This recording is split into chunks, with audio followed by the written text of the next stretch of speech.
Hey, everybody, welcome back to Sons of Cinema. My name is Ron, and with me, as always, is Mr. Michael Entity.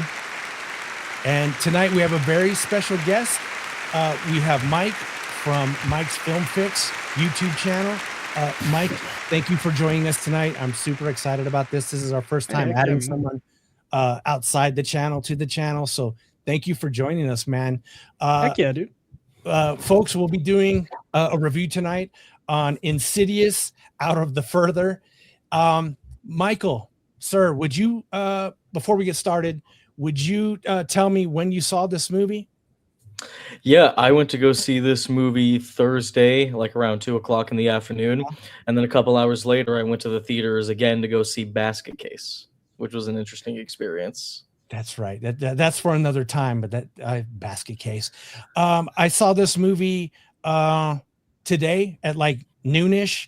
Not a lot of people in the theater. Mike, when did you see this, and how was your theater experience? I ended up seeing it also on Thursday around like 3 o'clock my time. So, honestly, my experience was all right. I think I was actually the only person in the theater. The only other person walked out like 20 minutes in. So, Oh, um, lovely. Yeah, yeah. So, yeah, this it was an interesting experience for sure. that's Yeah. cool. I Yeah. think it was a really pleasant experience. This was the first time, and I actually stopped to notice not one person opened a wrapper or made a noise the entire movie. It was Was there fantastic. anyone else in there though? And there were like Okay. maybe 10 people, but they Okay. they seemed to be in a group, but like there was no rappers, no eating, no nonsense. So I enjoyed it. Um, Michael, would you please give us a brief synopsis on the film? Yes, so this movie, we follow a young mother named Gemma who is a single mother, and she is continuing to live in a house that she grew up in when she was a child. And some weird shit starts to happen, like in most movies like this. And we find out that she can actually go into the further, the demon, otherly world that we have. Been introduced to in the first Insidious film, and we find out that not only can she enter it psychologically and mentally, but she could also bring things from that world to her real world, and she just has to figure out a way to stop it. I mean, it's a pretty basic run of the mills plot, but yeah, that's really what it's about. Excellent. Mike, I'd like to start with you as our guest. What were some of your thoughts on the film? Let's start with the things that you liked about the film. So personally, I heard some mixed things about this, but I actually really enjoyed the idea for the villain who getting into, a little bit of spoilers, he's a cult leader who was dabbling into the further and proving to his cult members that they could communicate with the dead. And in the middle of a ritual, he was shot in a police raid. And I thought that was actually a really cool idea to have like a cult member, like a real person, as a demon or an entity in the further. And he had there's a couple of really cool like things about him. He had like a little like claw. He had like a cool like facial design. I really enjoyed that character personally. That was probably like my favorite part of the film, was anytime that he was there. Some cool creepy twists involving him. And I thought the story was pretty well paced. It wasn't, like a slog to get through. It wasn't like a complete drag. But it felt like a moderately paced Insidious movie, a haunted house little exploration movie. Yeah, I think some of the ideas here are pretty neat for the Insidious franchise. Kind of adding in some new elements of, kind of like Nightmare on Elm Street esque, where you can pull things out of the further into the real world, or vice versa. Yeah, I that's really about it for me. Michael, what were some things that you liked about the movie and your initial thoughts? I like the fact that it didn't feel like it was trying to copy the other Insidious movies. As much as I'm not the biggest fan of this franchise, I mean, I really like the first one a lot. I think that's a pretty damn good horror film. I've never been huge on these movies, but I think from this storyline, even though it's not wholly original, I like the direction they were going. I thought the main actress of the film, I'm trying to remember what was her name, Amelia Eve, I think that was her name. Uh-huh. I thought she did good. I thought she was really good in the film. I do really like a lot of the ideas that they're kind of going for and kind of expanding more about the further on like Mhm. what else could really happen in this world rather than just, oh, it's just some creepy demons here and there. I like the fact that they explore a lot of different things because the further isn't just, oh, this otherly world where demons just live. They are able to explore a little bit more, not to the point where I do feel like they could have gone a little bit deeper with it, but these Insidious movies are always very cheap because all of them are very cheap to make and they make a lot of money. I'm hoping one day, if they continue Insidious, which they will, because these movies make a lot of money, maybe we might actually get like a mid budget Insidious film where they can do much more than just only focusing on just spending as little money as possible on these movies. It's like, guys, these movies make a shit ton of money. You don't have to go cheap with your budgets anymore. You have the opportunity to really go for it with it. But what else did I like? The score once again is really good, like a lot of these Insidious movies are. I like the fact that a lot of the jump scares in this movie are actually very quiet. Surprisingly, I was actually shocked how very little of loud jump scares that we had throughout this movie. A lot of the times, and there are a couple in this movie, but there's times where like you would expect a jump scare noise, but you don't. It's actually really quiet. So that's something I appreciated, and it's shot well. It's tightly paced. um, that's pretty much it, I would say, about as far as my positives go. How about you, Ron? Um, so my initial thoughts, and I'll try to give some positives here. Um, I want to start by giving a maybe a controversial statement, but I hate PG-13 horror movies, and I think they're ass. I We just all do mostly. I just Yeah. it's just it's insulting to our intelligence.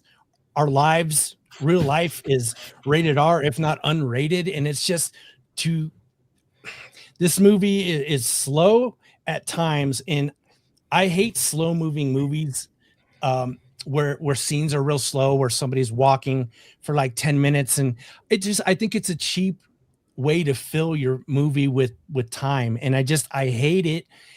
But I will say this: I think this movie is a decent movie in the Insidious franchise. Like I kind of dug the last movie, The Red Door, I think it was called, Mhm. and I did like the first one. And I kind of forgot. I got this franchise confused with the Conjuring franchise all the time. So Very fair. They really do feel like very similar movies. I yeah, mean, so I they're both created by James Wan. absolutely. So I this movie's okay. As far as things I liked, I love me some Lin Shay, no matter what she's in. Um, and I did. And by the way, folks, if you're listening to this and not watching, I want to say spoilers, spoilers, spoilers, because we're going to get into some stuff right now. Um, I liked the dentist scene in this movie. I think it was by far the best scene in the movie. And when that happened in the theater, I could actually hear some girl gagging in the theater, um, from that shot in the mouth with the pus and the teeth, and Yeah. Ugh. um, so The that's one the of the thing with, things I like, the could say. string coming out of the tooth? Man, Yes, yes, and so disgusting. I'll give it that. Um, this movie's just I did kind of dig the Texas Chainsaw Family. Um, They I kind of felt did like I was remind me of watching that. Grandpa. Yeah, I felt like I was watching Grandpa the whole time, like um, and I liked, for the most part, the acting is okay. I did kind of trip out at the beginning of the movie when the little girl, the daughter, is first shown. Um, she kind of reminded me of Hayden Panettiere in Remember the Titans. The way she was dressed with that hat on, and I was kind of tripped out by that. Um, Other than that, the movie's just um, for me. Mike, what were some more things that you liked, or we can move on for you to some of your mixed thoughts on the film? I mean, Really, I kind of just like laid out all my positives because I was not very pleased by this movie, if I'm being honest. Okay.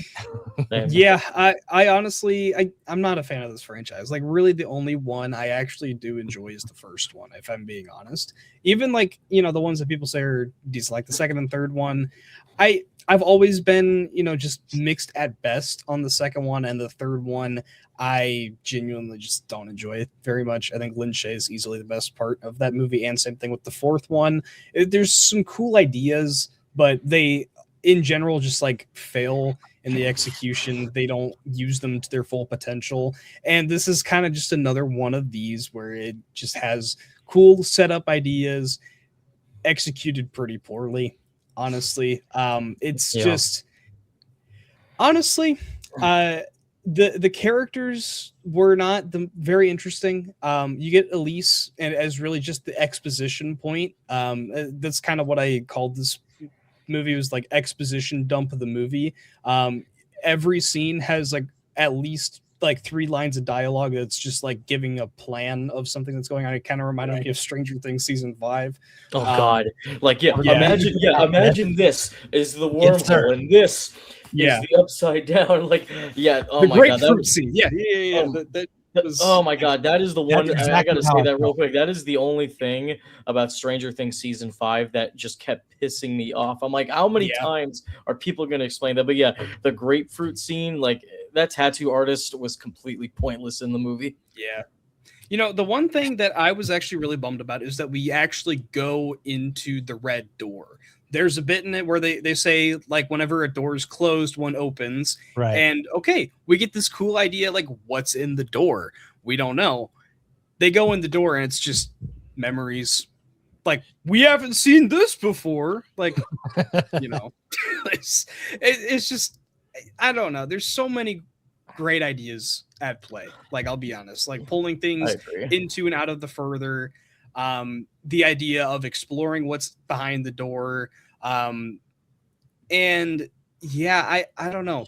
It just wasn't something that I really even just cared about. It was just like, okay, there's a cool idea here. Oh, Yeah. that was lackluster. Ugh. I agree. Yeah. Yeah, the Michael, script yeah, go ahead. really, like, it's one of those things where like when you read the script, you kind of go when on paper it does seem like, oh, this could be really cool, but then when it's actually put into film, you're just thinking, okay, like I don't understand, what does her special power of her taking things out of the further, how does that quote unquote further the plot? Like what does that Exactly. mean? Yeah. It's like, who cares if she can, that was like the least thing I was even worried about. Like, she can take stuff from the further. Who gives a fuck? That doesn't do Yeah. any. I mean, Doesn't it do plays anything to like a change her tiny character. part. It plays a tiny part, and I gotta say too, the ending made no sense to me. So Cyrus, the leader of the entities, is kind of Right. like what he is. He pulls them out of the further, and like they're all like re, um, In the real world, yeah. yeah, they're in the real world. Right. And then all of a sudden, Gemma just pulls them back in, and then they decide, let's kill Cyrus because that makes sense. Kill the guy that got you out of the further. Like, It Well, I didn't. think It she has really the didn't make power. any Yeah, sense I to think me. because maybe she has the power to do both, so she yeah, doesn't need him. I don't know. And ironically, I think that the third act of this movie is the best part of the movie. Like, but yeah, yeah, it doesn't make any sense. But yeah. No, I It mean, was one of those yeah. things where it's like it literally just like explains the entirety of the third act. At that point, I was just like, right, okay, yeah, this is exactly what's going to happen when they tell you the plan. It's like, right. okay, yeah, this is exactly what's going to happen. What's the fucking point of the rest of the movie? It's going to be like another 20 minutes of just watching what they just explained. It Right. was lame, man. I feel like with this movie, they should have done something like where like inviting the demons into the real world is a really cool idea, because in these other in the all the other Insidious movies, they're just either seeing visions of what's from the further, or they go into the further. But the idea of these creatures and these demons coming out of the further would be a really cool idea. Like, it would have been really cool to see like the demons coming into the real world, and they're like causing havoc throughout the town and everything like that. Like a Right. And like a, Hellraiser 3. Yeah. yeah, exactly. That would have been so cool, but they don't do anything. Of course, the only people that are awake on the block during all the screaming and everything are the main characters. Everybody else, they're fast asleep. It just, and also I felt the main actress of the main character, Gemma, the mother. Mhm. I don't even know who I would say is the one of the worst mothers I've ever seen in horror. Her or the mom from The Woman in the Yard. I mean, it's like, oh, she's like, I want to protect my daughter. I want to give her a good life. But demons are coming after me. Stay in your room so that way I don't see you. Instead of having you right next to me to make sure you're safe, just stay in your room. Oh, and don't bother locking the door. Just stay in your bed. I'm like, fuck you, mom. You are a shitty mom. No, that's a little nitpick, but yeah, I don't know, man. This is just one of those movies where it just kind of feels like, you know what? It almost kind of is equivalent to like like a haunted house, and then like somebody want like Haunted Mansion, where that was a crazy ride at Disney, and then Disney said, hey, let's turn Haunted Mansion into a movie, but let's not really focus too much on the plot because people are going to see Haunted Mansion for the spookiness, the atmosphere, and all that stuff. And people, because when you think of, I mean, I don't know when the last time you guys have ever seen Eddie Murphy's Haunted Mansion, but like, can anybody actually tell me what the story of Haunted Mansion was, the movie, or are you able to explain more about the atmosphere of the movie itself? To be honest, I don't even remember the 2023 movie's plot, so I Yeah. probably can't tell you that one either. Exactly. Like you think of the first Insidious, you think like you look back at the first Insidious, where like it's essentially a haunted house movie, even though the house is not haunted. But the family, you kind of, they're not the most complicated characters, but you care about this family because they're a normal family, and this stuff is just happening to them, and it's really shitty. And then Patrick Wilson's kind of becoming a neglectful father because he doesn't want to have to deal with this. He'd rather just stay out late. It does Yeah. tackle like some very serious family issues that have to do not even just in a horrific situation, but a situation of families in general. I mean, that's why The Shining is so great, because other than The Shining being a ghost story, in reality, it's also kind of like about a father forgetting the responsibilities that he has when he has a wife and a son. But for this movie, it's just point A to point B, but the scenes are drawn out so fucking long. And by the way, Ron, is it possible for a demon to make a dentist appointment? Sure, why not? I mean, they got to have I, dental care too, right? I I mean, don't know. I mean, I'm assuming they would like at least need an ID, because you know, whenever I go to doctor's appointments, the first thing is ID, card of insurance. Is there a I don't world in the know. demon world that I creates that for them? Hey, if I saw that fucker's teeth, I would have just let him in and say, "Hey, you get a free dentist appointment on us. Get those teeth taken care of, dude." Yeah, Staring at me all creepy in that freaking giant mole that's bigger than Robert De Niro's. I'm yeah. out of here. Yeah, I'm just imagining. I'm just imagining like at the front desk. It's like, "How can I help you?" He just go in there. He's like Austin Powers, mole. The big ass mole on Exactly. his face. Yeah. Yeah, I don't know. Overall, again, I do think the director who made this, Jacob Chase, I think is his name. He directed a Mhm. movie called Come Play, which was a feature film based off of a short film he did on YouTube years ago. I've never seen that film before, but I've actually heard it's like a pretty decent like It's not horror good. like monster film. Okay, well, I It's guess not I'm good. hearing it from Mike then. I've Okay, fine. never seen it. Yeah. But I think this movie has a lot more better ideas, and I think it builds up the scares really well. I think that whole scare sequence that happens, like where the mom goes under the couch fort, I thought that was actually pretty well done. But I think again, this movie just has more interesting ideas than it does a story. Because if I'm being honest, I thought this movie was horrendously boring. Mhm. I agree, and that's why I was saying that I hate slow moving scares that they just pass time, and it's cheap, and I hate it. And this film, I it's okay for me, but I felt like if I hadn't seen Stranger Things, I felt like I was watching kind of a Stranger Things ripoff the way this movie played out. And I hated Stranger Things season 5. I'm sorry, it's just how I feel about that nonsense. To be Um, fair, a lot of people did. well, yeah, and the dentist scene by far for me the best scene in the movie, and I would watch that part again. And you know, this movie I'd probably watch again, but it's like, I wouldn't watch it if I had to, but for an Insidious movie, whatever. I I felt like I was watching Backrooms at times too, with the slow moving. I guess claustrophobia is the new horror in life. Um, because I was thinking exactly that during that floorboard scene, like you were saying, in between the carpet and the way that scene played out, really well shot. I'll give it that. This movie is well shot.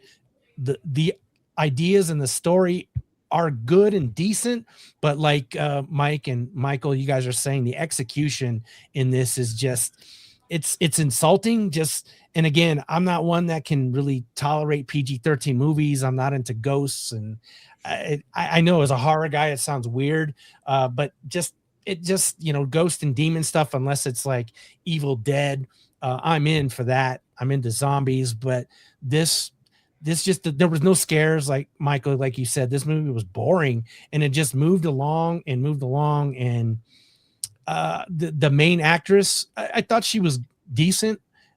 She kind of reminded me of a young Charlize Theron at times. And I don't really have anything. I guess none of us really have anything more positive to say about this movie, except it I mean, another positive I'll say, congratulations to Jacob Chase for getting a huge opportunity to direct a movie like this.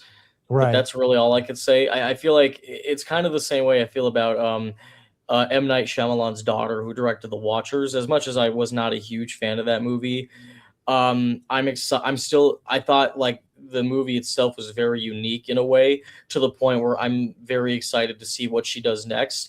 And I'm excited to see what else Jacob Chase does next, whatever he does, or if he's going to be directing another Insidious movie. These movies make a shit ton of money. We're going to get another Insidious movie the next couple of years. It's going to happen. I, yeah, well, I hope, I don't know, maybe. So I guess we can dive into the post-credit scene. Mike, do you think, and you were talking about it earlier, do you think they're going to dive into more of the Red Door stuff?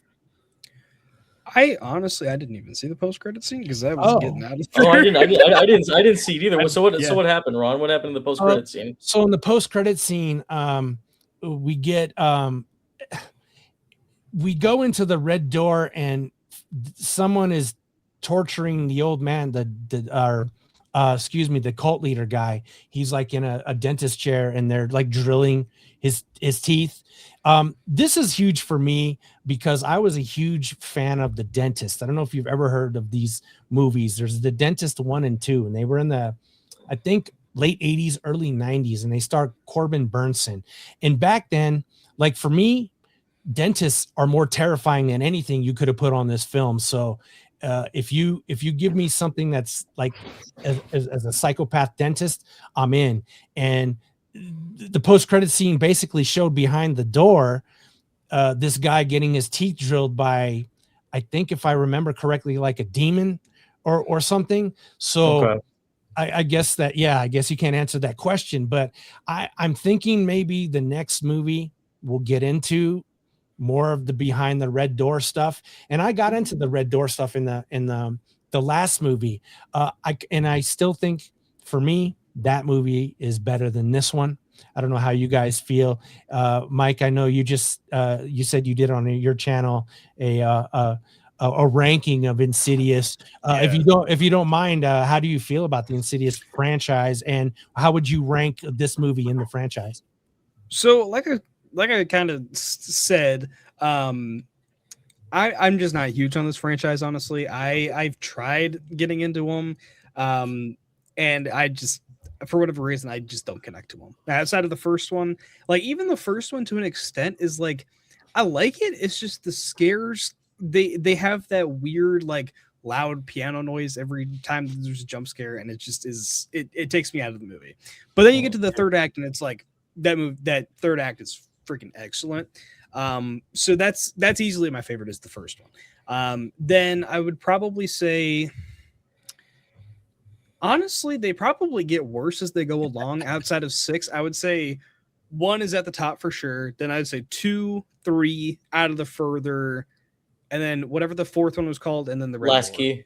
Oh, so you think the red door was the worst of them, huh? I honestly, the red door, I just didn't like it because it's just a retread of the first 2 movies. Like, you're learning again, what happened in the first two movies? And it's like, yeah, we've already seen this. Yeah, It's like it's that was a really dumb idea. I mean, I understand them wanting to go back to the original family because that's what started the franchise, and I think Patrick Wilson did an okay job directing the film.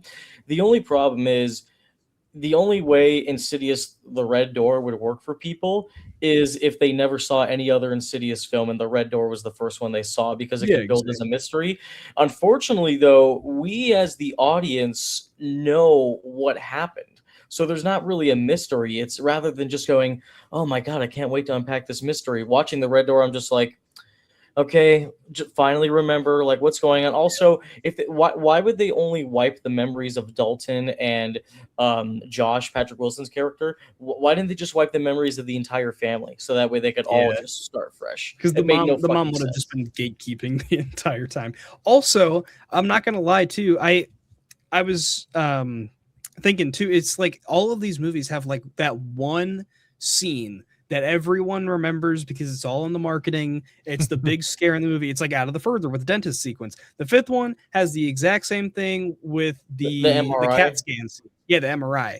It's like it's the exact same thing over and over again. It's like in the middle of the movie, there's that big sequence that everyone remembers, and that's about it. I mean, the most popular one in the first Insidious is with Darth Maul. Yeah, exactly. That scene's Wow. iconic. Yeah, the second one is the scene with the woman in black is I don't know what the That's a name much for better her that's a is. much better horror movie, The Woman in Black. Can you The guys woman in remind black. Yeah, me I agree. who is the Darth Maul character? Because I'm asking because they showed him a little bit, like there's a snippet of him in the movie, but also if you guys know that the popcorn bucket from Harkins is the Darth Maul head. Uh, who is that guy? Remind me. Like I don't even remember who that cat was. It's he was the demon from yeah, the first movie, I believe, right, Mike? and the Oh, fifth one. Yeah, he was like the okay. main demon that he was the one in the scene with Patrick Wilson with the jump scare where he pops up behind him. Got you. Okay. Yeah, You it's did that see fun. him in this movie, right? You guys got the glimpse of him? Just a flash. Yeah, Right. just a It was Yeah. flash. just It's a like flash of him. all of them had that though. It was the key demon had a little bit, the woman in black did, and then the the dude who can't breathe with the fucking mask. Yeah. Yeah, yeah. They all had a little glimpse in there. So I just guess for the why not, right. I guess to give a little positivity, I did kind of dig the storyline of the people like sleeping, like kind of hiding out, almost like Salem's Lot vampires. They're hidden under floorboards and stuff while they're doing their Freddy Krueger going into whatever. I did kind of dig that. That was kind of an original. Well, not original, but it was kind of cool to see in the movie. The cop guy. What did you guys think of him? Like, he was boring. Pointless. He was pointless, useless, no Outside of reason for like him. pulling the masks off of them and just slapping them awake, there was no point in it. Also, oh, dude, also some of the editing in this movie is horrendous because sometimes scenes will just happen randomly. Like there will be one scene where it shows the main character going through something crazy, and then in the next scene, it'll show her walking towards her boyfriend, getting ready for a plan. I'm like, whoa, wait a minute, what just happened? Like, was something just cut in between that? Like the editing in this movie, embarrassing. It's terrible. Also, okay, speaking of the scene with the people with the gas masks and whatnot, right. I did actually kind of like that sequence where the Elise and Gemma are in the further, and then the Mhm. cop is taking them out. I Yes. actually kind of like that, like as they're Yes. jumping at them, they get pulled out of the further. I like that. That was cool. That was a Right. good part of the movie in that third act. That's why I think the third act Yeah. is by far the best. Doesn't make sense, but that is the best dynamic. Is that Yeah. I will for also sure? say I think out of all the Insidious movies, I think this is the one where Lynn Shade did kind of feel pointless in this movie. Yeah. I mean, essentially she does do something, so it's not like she's just there. It's not like she's what's Eleven's sister's name in Stranger Things? Ah, Callie? who Whatever. the hell? Was it Callie? Something like that. Callie. It's not like Callie's just there and like she's not really doing anything until like last minute or anything like that. Lynn Shay, she does stuff and everything, and she essentially helps. But even when you watch it, you're just like, yeah, this is one Insidious movie where I would say Lynn Shay didn't need to be in it, but very similar to Tobin Bell for the Saw franchise. Tobin Bell has to be there, and for Insidious, Lin Shaye has to be there too. I don't know how many more times you can squeeze her into the movie though. It's like this one. So that's the whole reason for the tattoo artist character is to be a conduit for her. So like a messenger, like a tulpa or something. yes. Yeah. So, but I do love Lin Shaye, and of course, nobody else from the franchise was in this. So, like, without her, I don't know how this movie would do. I don't even know how it's going to do now. I prefer I prefer Lin Shaye in Detroit Rock City. I love her in everything, dude. She's awesome in Kingpin. One of my favorite. Yep. One of my Yeah. And she's also Snakes on a Plane. She's in that too. Yeah. She's good in a movie I love called Hoboken Hollow. It's this obscure movie. It's based on a true story of Michael. You'd actually love it because it has to do with these people in Texas. Part of this story is where Texas Chainsaw Massacre came from, and these people they eat people and they make beef jerky and they sell it. Lin Shaye sells it like a convenience store on the side of the road. It's fucking a great movie. But fucking count me in on that then. Yeah, I'll let you know later what that's called or where to find it. But fuck yeah, dude. Yeah, guys, I don't know where else to go with this franchise. It's just kind of a movie. So, where does this rank for you in as far as Michael? We'll start with you. As far as the horror movies of the year, would you even put this in the top 5, or is this absolutely not? Just for you. This is better than Passengers for you, Michael. Oh yeah, this was way better than Passenger. I couldn't fucking stand Passenger. We both hated Passenger, Ron. I fucking hated that movie. Mike, did you see Passenger? Yeah, I'm with you guys. It was bad. Luke, our buddy Luke, he hated it even more than us, I guess. So. Well, I'm glad we're all on the same page because that movie was just. We're usually on the same page. Like I hated that. Like obviously, worst horror films I've seen. Passenger, could not get into. Actually, not couldn't get into. That's an understatement. I fucking couldn't stand Return to Silent Hill. Thank you, guys. I'm gonna say it again, and Michael's gonna give me shit like always. I would rather watch the remake of The Strangers Part 3 than this fucking movie again. Or. I'd rather watch. I think I'd even rather watch this than Backrooms again if I had to, because Backrooms is infuriating to me. Like it makes no fucking sense. It explains nothing, and it just leaves you like, okay, we'll throw out another movie and start explaining some shit. Mike, what did you think of Backrooms? I guess if we can get into it, we got some time because I know Mike really enjoyed Backrooms. Yeah, I liked it. I saw it a second time in theaters. It wasn't for the extended cut. I don't remember what it called. Yeah, it wasn't for that, but it was. I was just like going around town on a Sunday afternoon. I was like, you know what? Let me go check that out again. It kind of like sparked my interest to see it a second time, and it actually worked a good bit more for me, honestly. And I heard the extended cut's even better. So, and I just got the Blu-ray in the mail today. So I wonder what they add in the extended cut. That's what I want to know. I think it was like I heard it was like 16-ish minutes of footage or something like that. So it's like 2 hours, 10 an hour or something. Is it in your Blu-ray? Is it included in your Blu-ray, Mike? Yeah, it is. Nice. Yeah, I'll have to check it out. I hope we have some more Mark Duplass, because I was kind of disappointed that we didn't really get a whole lot of him in the movie. But I heard that he might be in more, because they're going to make a sequel to Backrooms, absolutely, because of how much money that movie made. They made like 300 mil. Yeah, it did. Yeah. This is definitely no obsession. So that's for sure. Yeah. Anyway, guys, do you guys have any final thoughts on this movie? Anything, Mike? I would just say, yeah. Oh, sorry, Mike. Go ahead. Mike or Mike? Go ahead. I mean, shit. It's just another Insidious movie. It's nothing you haven't really seen before. They had a little gimmick, and that's it. I'll just piggyback right off of that. I'll just say this: if you are a diehard Insidious fan and you adore these movies to death, then don't worry about what the critics say, because you're going to love it. Other than that, just stay away. It's really not worth it. I would say if you want to watch it, just stream it later on or pirate it. I mean, I don't condone pirating all the time. I still believe in physical media, but just who gives a shit? this movie. Hey, don't definitely cancel me, felt but like that's how I watched Ice Cream Man. So like, Oh, jeez. Did you like that was nothing better than before. Ice Cream Man, or did you like Ice Cream Man? I like Insidious a little bit more because Wow. Ice Cream All Man right. was rough. I'll Okay, just because say that. me and Ron, we did a double feature, a very interesting double feature because they came out the same day. We Right. saw Ice Mhm. Cream Man and Super Troopers 3. And Oh, surprisingly, Mike, I was expecting to love Super Troopers 3 and hate Ice Cream Man. I didn't love you were Ice the Cream opposite. Man, but I found Ice Cream Man to be more entertaining than Super Troopers 3. I did not That like is Super Troopers interesting. 3. That's interesting. I didn't like it either, but like, I mean, shit, it's better than it's better than Dookie, I guess. I don't know.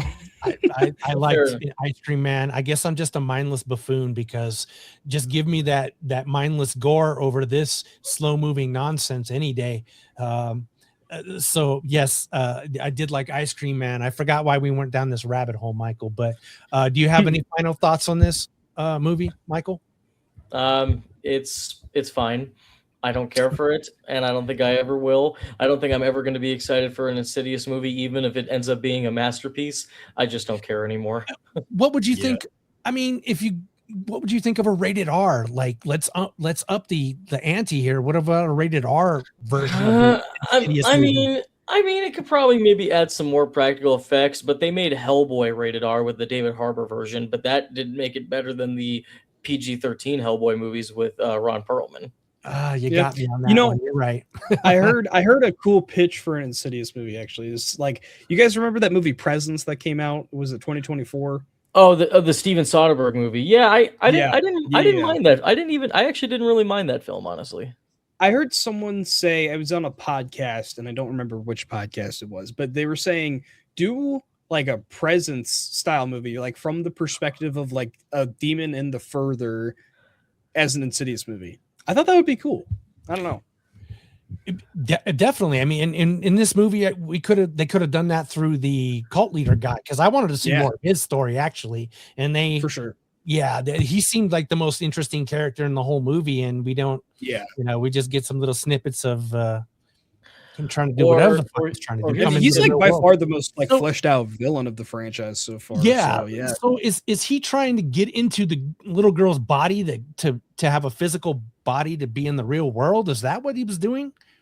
I think he was trying to use her to get out of the further so then he could have his own physical body and not like just use hers. Oh, But Okay. yeah, Okay. that's what I took from it at least. Yeah. I mean, again, it could have been an interesting idea. I mean, I'm trying to remember. Is Insidious Universal? Because since it's Blumhouse, is that Universal? Sony. Is it So- Sony? Yeah, Sony Blumhouse. Yeah. Okay, well, I Yeah. was gonna say if that's the case, Sony, stop. And how about maybe do an adaptation? I'm just gonna say this right now because I'm playing the game. Let's get an adaptation of Outlast finally. Yes. I think that's actually licensed out to Lionsgate right now. So Yeah, they've been in development for a couple years, but we've had no updates ever since they announced it. yeah, that's true. That's true. What was I gonna say? Shit. Oh yeah. So this was already broken 60 million worldwide. So there's gonna be a seventh Insidious. Of course, Unfortunately. of course Did they you say are, dude. 60? 60 million. Yep. On Jeez. an $18 million budget. So Wow. Oh wow, so it Yeah, actually they're did have making like sure- a somewhat decent budget then. Yeah, Yeah. these movies, there is a place for these movies. Like if you got a young kid starting out in horror, I mean, with my son, I just let him watch the hard stuff and he loved it. But I Yeah. guess if there's room for this if you want to start your child off with light horror and move your way up. But other Right. than that, there's no room for this in my life. I mean, as long as the kid don't get nightmares, that's right. That's where I'll stand with it. I started with my son like watching Scary Movie, so we went from the comedy horror into the bigger horrors when he was older. So I think it worked out okay. Okay, is this movie better than Scream 7? Michael, go. Yes. Yeah. Really? Oh That's boy. not Oof. Oh, I don't know, fellas. I think I'd rather watch. Oh, that's so infuriating. I don't know. I'd probably rather rewatch Scream 7, but would I say that Scream Insidious is a Scream better- 7's more fun, as stupid as Right. it is, but it's more Yeah. fun. This is Right. Insidious is just boring. Yeah, Yeah. it's definitely a streaming movie, but apparently everyone's going to see it, so more power to them. Well, what do I we guess know? that's it. Yeah, unless you guys got anything else. Mike, do you have anything to promote, my friend? Promote your channel too. Tell people who you are. All right. Well, you guys can check me out at Mike's Film Fix on YouTube, TikTok, Instagram, and Letterboxd. I post there pretty frequently on all of those. Usually, I just end up posting like short reviews on my YouTube, but just keeping it fresh, trying to keep with the algorithm, hopefully. But yeah, you usually, Fridays I'll post my short reviews for whatever I see. This week I'll most likely be seeing Dog Stars, the new Ridley Scott movie. Hopefully Coyote versus Acme. I think that's playing at my theater. And then I really want to go see T2 in theaters, but I'll have to see if that's playing at my main theater. But yeah, I mean, that's really about it for me, honestly. If you see anything for me, it's probably just going to be a Dog Stars review. But yeah, that's about it. Sweet. Well, I know me and Michael, I think pretty sure we're going to do a review on, is it Onslaught? Is that what it's called? Oh That yeah, movie, that movie absolutely. looks insane, and I can't wait to Yeah, see it that. looks good. So, well, I love the marketing for that one, honestly. It looks what's cool. that? I love the marketing for it, honestly. It looks neat. The last trailer was awesome. I don't know if you guys saw that Yeah. last trailer. I was like, I'm in. I'm a big you know- I'm a big fan of I'm trying to remember that I'm looking up that director's name. Adam Wingard. I'm Yeah. a big fan of a lot of his movies because I fucking love what's it called? The Guest, with The Dan Guest is Stevens. awesome. Fucking love okay. The Guest. The So he Guest. just- I'm just Your happy Next- he's stepping out of the Godzilla universe for once. Yeah. You know? I So- can't really say too much about his Death Note movie. I thought that was pretty bad. Ooh, yeah, that was pretty rough. So he was directing Godzilla movies. Yeah, he did Godzilla Godzilla versus Kong. Kong and Godzilla X Kong. Yeah. Well, sir, I'm sorry, but booty you on those because yeah. and like I don't know Yeah. what you're doing with Godzilla versus Kong, but that's a whole nother story. And I'm not very happy, but I'm looking forward to what is it, -0? So yeah, when that comes out soon. Michael, I don't even know. Are you into Godzilla movies? We've never really talked about it before. Oh yeah, fuck yeah, dude! I love Oh, the shit. All original Japanese Godzilla movies, man. Definitely.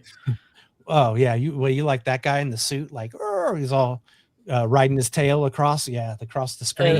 And the eyes never move or anything like that. Fuck yeah, dude! I could go for I even love the Matthew Broderick version because it's so. I do fucking too. terrible. I won't even lie about it. I'll put it on Front Street. I love that movie. I can disassociate and say it's not a Godzilla movie. It's just a giant whatever kaiju movie. You know what I mean? Yeah. Like I know people hate that movie. I can always put on the old Godzilla vs Kong with the guys in the suits. I love that movie. That's a guilty pleasure you put on in the background. But Mike, I gotta ask you one more question before we kind of near the end of this. I did see your little short. I'm looking on YouTube right now. I saw you just posted a short review for Teenage Sex and Death at Camp Miasma. Is that how you say it? I think it's Miasma. Yeah. Miasma. How was it? Did you enjoy it? I actually so remember what I said about Ice Cream Man, how I watched that. I did the same thing for Teenage Sex and Death because I was like, this movie's not going to play in any theaters. But this is also the week that it first premiered at like 50 theaters. So it was going to get a wider release, but it ended up doing like really freaking well. I think it actually cracked 2 million just from 50 theaters. Yeah, so they actually expanded it right now near my area. Yeah, it actually expanded a lot further, and I ended up going to see it. And I liked it. It was a cool little like meta slasher movie. There's a sequence in it where they literally made like a movie within a movie, and you watch like a good 20 minutes of that, and there's a one-shot sequence that's like facing the killer as he's just going around slashing people up, and it is one of the coolest fucking sequences I've ever seen, man. It is awesome. But yeah, it's another one of those movies like the director's done before. Like I saw the TV Glow and We're All Going to the World's Fair, where it has its message very much in the forefront, and like it's they very much like hammer it in. It's like, okay, I get the message, but like, that's really like my only nick against it. It's just, it does the same thing that her other movies does. So yeah, that's really my only gripe. Is it worth checking out? Absolutely. Yeah. If you want to support indie horror, absolutely check it out. I'm checking that out. I'm definitely gonna maybe see that, and obviously excited for Onslaught because I'm gonna get prepared in September because I'm gonna be doing my Monster series reviews. I'm gonna be reviewing all the series of Monster leading up to Monster season 4, the Lizzie Borden story. So looking forward to that. He got me into those monster shows. I never watched them, and he had me watch the Ed Gein one, and I fell in love with it. I liked it. Of course, I Yeah. know it's all horseshit and nonsense compared to his real story, but But I was sucked but in. it's Ryan Murphy, so you kind of have to go in with I, that yeah, mentality right. I and don't know. realize I that heard is that one was really extreme, like oh, where it was things very. go. Yeah. I think because Mike, I know you didn't watch the other ones, but you said you watched the Dahmer one, right? You watched the entire Yeah, Dahmer it one. was like part of that craze when it first came out. So I was Right. like, yeah, I I'll mean, check it I out. mean, I mean, as But much as like I think it was kind of overrated and people overhyped it, I still thought it was good, and I was actually impressed with it because of like how very because I knew a lot about Dahmer before that show came out, and I was very impressed on how very faithful and factual they were to the story. But then when mhm. the Menendez brothers one came out, they started to get a little bit too weird, and then the Ed Gein one, they just completely jumped the fucking shark. I'm like, Went off the how did that rails. Yeah. happen, man? You guys went from being very grounded and realistic to very corny and cheesy to just full on fantasy. And I don't know. So I Yeah. don't know. I don't know how they're going to handle the Lizzie Borden story, especially since very little is actually known about her case because this was in the 1800s and they Right. probably didn't keep a lot of files back in the day. Because I saw the Yeah. trailer and there's a part in the trailer where we see Sarah Paulson as famous female serial killer Eileen Wuornos, which it Right. was cool to see her in that. But the whole time I'm thinking, what does Eileen Wuornos have to do with Lizzie Borden? What, because she's also a female serial Yeah. killer? Yeah. Because I don't know. I mean, maybe they're hinting at Eileen Wuornos being the next season for Monster, even though technically we already have a movie about Eileen Wuornos and it's actually called Monster Oh, Yeah. yeah. with They're Charlize Theron, and that's a great movie. it sounds like they're going to Mhm. do what they did with Charlie Hunnam and Ed Gein, is that in this story he's basically influenced every serial killer, every kind of movie, every. I think maybe that's what they're doing with the Lizzie Borden and uh Eileen, whatever the fuck her Eileen last name is. Yeah. Wuornos, yeah. Um, yeah, so maybe that's what they're doing. I don't know, Mike, just real quick, are you into any Ryan Murphy stuff? Were you into American Horror Story? The reason why I'm asking is because Um, I just saw the trailer to the season 13 of American Horror Story, and it looked kind of cool because it looks like it's referring back to all the old stories. So okay. I actually have not seen any of American okay. Horror Story. Really, the only All Ryan right. Murphy stuff I've seen is Dahmer. Okay. But I do enjoy, like, true crime stuff. So I should probably dive more into. I mean, I'm definitely interested in Ed Gein. Um, It's and worth it, then man. I yeah, think as a horror fan, you'll enjoy it because of what it's trying to do. So yeah, I would check it out. Michael's the one who But got as me like in. but as a factual representation of the story, I would No. say watch a documentary. yeah. I've actually been watching a couple documentaries recently. I watched the This is the Zodiac Speaking documentary on Netflix. Oh Great yeah, that's documentary. really good. Great stuff. Oh, if you want to watch Um, if you want to watch a good one, man, it's on Netflix. I think it's only a 3-part documentary. This would be an interesting person to do an episode of Monster on for Ryan Murphy. It's called "Don't Fuck with Cats," and it's the true story of Luca Magnotta, who was this very like narcissistic dude on the internet, and he would constantly Photoshop himself at like parties and stuff to make it seem like he was a celebrity. He would like go to news stations and act like people were spreading rumors about him and say, I want to address this on TV to stop the rumors from happening, even though there were no rumors happening. He like mhm. he made up a fake rumor that he was dating Carla Hartloff or whatever her name was. She was like a famous female serial killer. And he made like a fake rumor and said like, hey, I want to address these rumors so that way he can get on TV. He did like gay porn for a while. um God. and he tried to audition for a lot of reality shows, and then eventually, just out of the blue, he ended up making a video where he killed 2 kittens and posted them on YouTube. And when a bunch of animal activists saw the video, they had spent like almost 2 years trying to find out the identity of who he was, and he would create fake profiles and kind of troll them and like send them pictures of like the cats' bodies just to fuck with them. And then when they finally found out who he was, they tried to go to the police to explain like what was going on. They didn't do anything. It happened in Canada. And then finally, just out of the blue, when all this was kind of getting popular, Luca had posted a video online called One Lunatic, One Ice Pick, where he kills a guy using an ice pick, kind of like what what's her name in fucking Basic Instinct? Sharon Stone.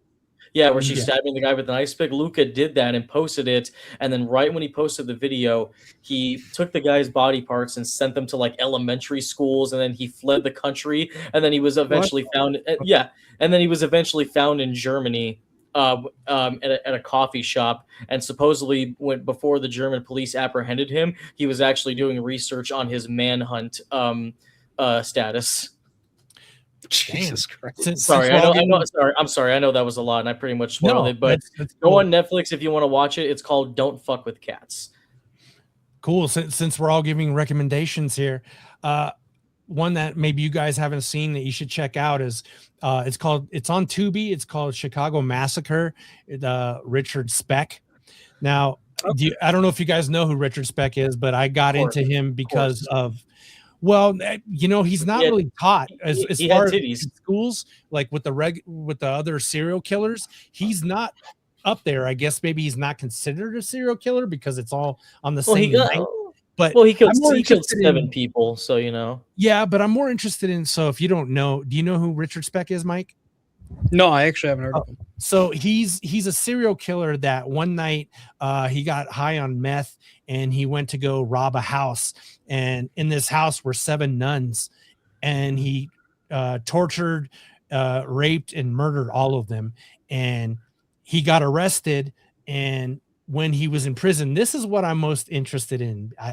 Because I love prison movies, but the story of this is, so he sneaks in female hormones into prison, and he grows a set of tits like a woman. Holy shit. I'm not joking. I'm not kidding. There's a video. There's literally a VHS video of him doing cocaine with like a security guard or something. Yes, and so he doesn't mind getting railed in prison. So with his boobs, he has stuff that he can get cigarettes with, and he can barter with because he's got boobs. So I'm curious in this guy.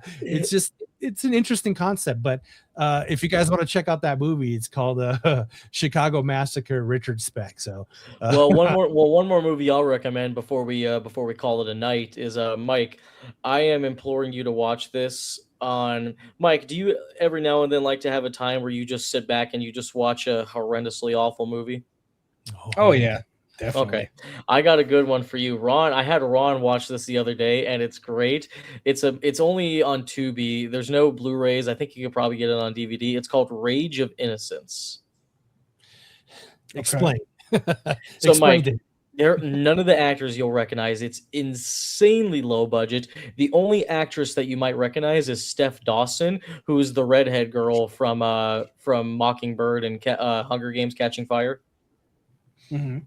So she's in this show. She was mostly known just for those movies, but she did a lot of like low budget indie films. And what's it called? It was this movie called Rage of Innocence, and it's about this teacher who begins a relationship with the new teacher that comes into town, and she has a daughter named Raven, and like her daughter's just fucking crazy, and she's trying everything she can to keep him away from her mother.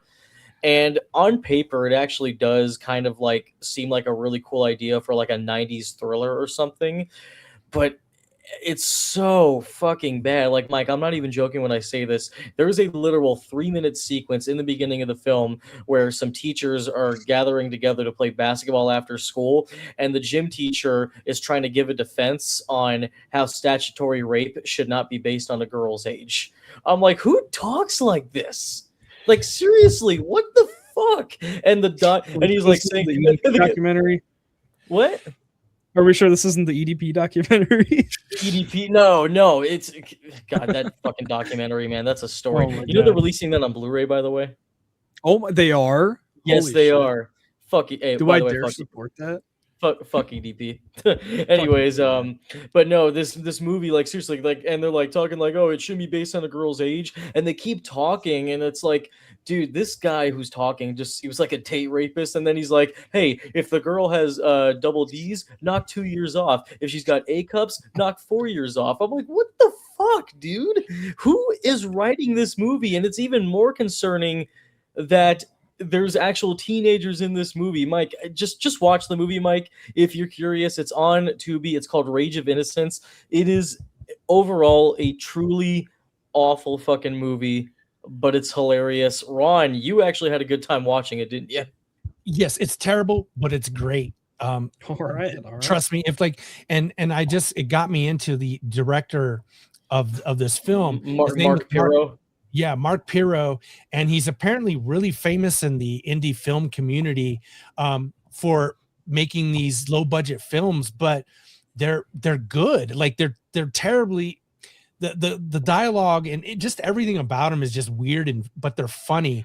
And some of the guys in this movie were great. Some of the movies he's done, Curse of the Queen Wolf, a Polish vampire in Burbank, Rectuma, Death Row Game Show, Nudist Colony of the Dead.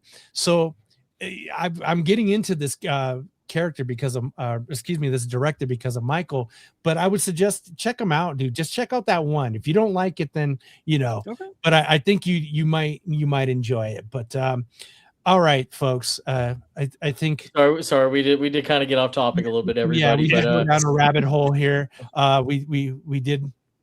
We were going to say goodbye like 20 minutes ago, but you know what? Fuck it. That's what we do here.